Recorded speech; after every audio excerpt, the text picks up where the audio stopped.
everybody, this is Sahara Andrade, and tonight, on this beautiful night of California, I'm here on the USC campus being the keynote speaker for the California Diversity Council about the cross-cultural marketing. Why don't you join me tonight? Let's go up and start our presentation.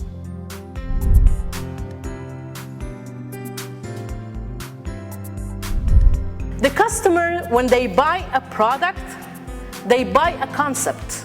So the shift now went from product to the customer. We all have our own values, and these values and beliefs or culture is what affect our decisions to buy products.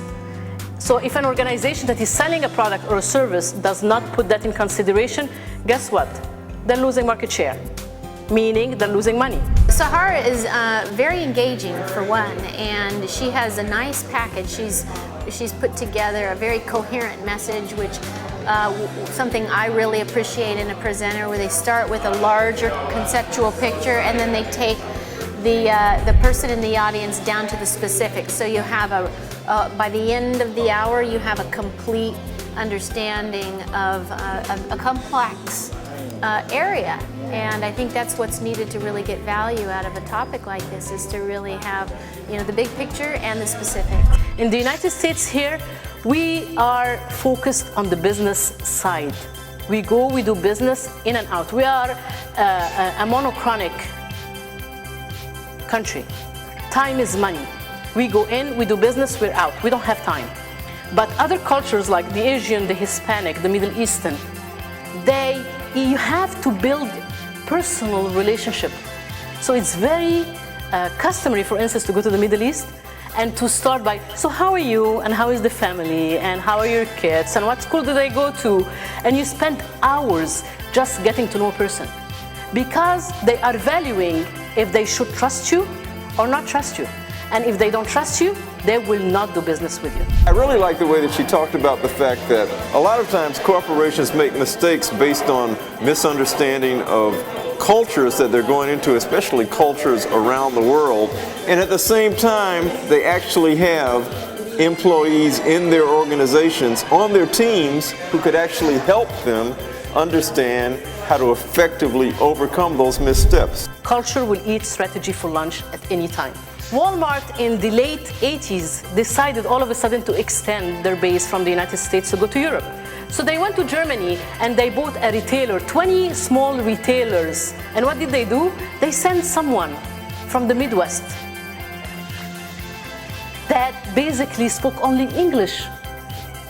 And that's it. He hired people from Germany that spoke only German. Hardly anyone spoke English, but he insisted on having the meetings in English. And Walmart had kept their policies, including the greeting when someone goes into, like, how are you today and stuff. And German people are not used to that, so they will look at them funny. And guess what? In 4 years, they closed down all the stores and they lost around $80 million. Why? Because they did not do their marketing research. They did not do their SWOT analysis properly. They did not know the threats, and they did not know either their opportunities or their weaknesses. And their weaknesses is that they did not know the culture of the German people. Sahara Andrade is somebody that knows the marketing strategies that she talks about inside and out. And when I say that, it's just not the intellect. It's feeling what needs to be done and being able to present that in a way that gets across. The more global we go, the more localized we need to be. The more we extend ourselves outside, the more localized in that market we need to become. When we do cross-cultural marketing, we need to make sure that the words that we use can be translated. That we use nouns and not adjectives. Use short sentences, not long sentences. Look at this. This is a Swedish company, Language. It's a vacuum cleaner company. Nothing sucks like an Electrolux. It's a vacuum cleaning company. Nike offended Muslims. Why? They had the flame of Nike. In Arabic, this reads Allah. Allah means God. And it's the biggest offense you can do to Muslims, is put the name of God on a shoe. So they had to pull 38 10,000 pairs of sneakers from the Middle East. It was very stimulating and it was informative, and I think there are some really essential points that companies really need to think about, and I think it was very illuminating for our group to really see the bottom line dollar impact that not understanding the cultural markets has on your business, on your delivery of products and services. And so she has so many examples that have cost companies billions of dollars. And the cultural perspective that she has on it, and she can talk about Germany, she can talk about Japan, she can talk about what happens in the Middle East, and such wonderful, rich perspectives, which are truly global. I don't think she could be any more on point. Learn another language. 53% of the people in Europe speak more than one language, versus only 9% in the United States. Immerse yourself in different cultures, especially here in the United States. Go to different festivals, go to different restaurants. Ask your friend at work that is different. Ask your colleague, ask your neighbor. Develop a sense of humor. When you do a mistake, just laugh about it. Don't make a big deal out of it. Develop empathy. Be respectful. Be neutral. Learn the language. Adapt to new situations. Changes are always going to happen. Do your research properly. Value your personal relationships. And make sure that you have the ability to interact with your multicultural team. This is one of the most important points. If ever a cultural blunder happens, pull off the offending communication right away. Own up to the mistake, listen, and learn. She listed in detail the key hot topics of which you should understand and consider when you are developing a marketing campaign. A mistake is a mistake. Just laugh it off and, correct that mistake. Irish mist. Mist in German means manure. Coors Light. Turn loose slogan. In Spanish, it meant having diarrhea.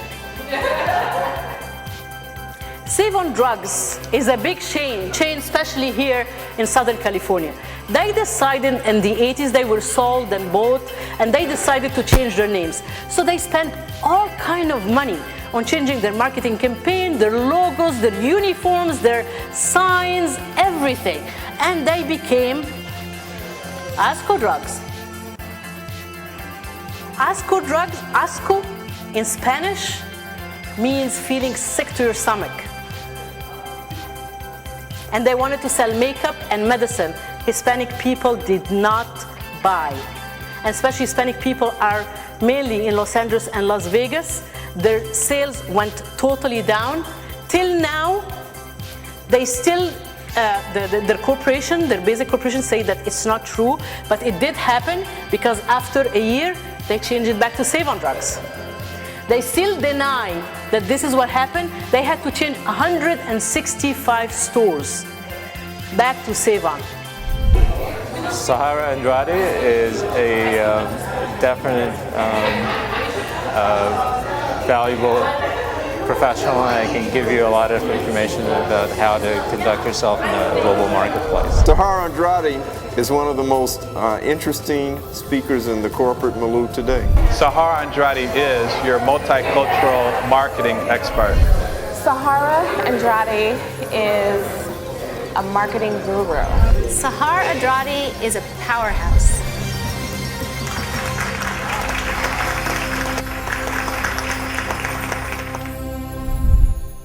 I'm a fan now. I'm a fan.